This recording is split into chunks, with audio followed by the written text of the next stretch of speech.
新加坡的交通部长易华仁昨是正式获检方来起诉，包括有贪腐、妨碍司法公正等等的27项罪名。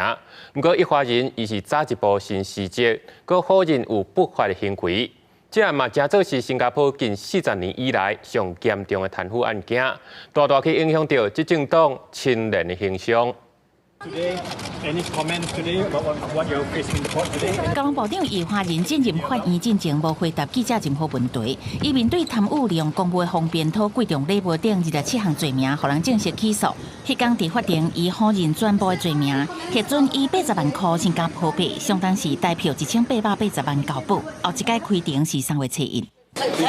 易华仁也是新加坡头一个互人控告犯刑事罪名的现任部的首长，不过伊已经伫16时节，佮提出执政的人民行动党，表示要专心司法辩护，全力捍卫家己的清白。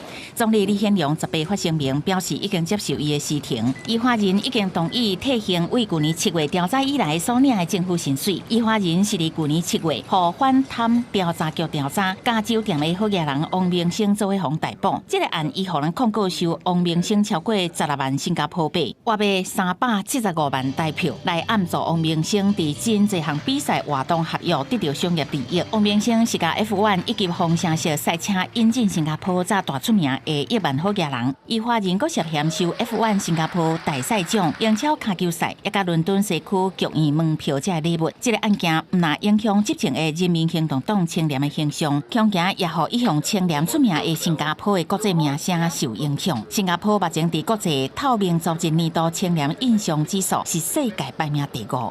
公司新闻吴文玲编译。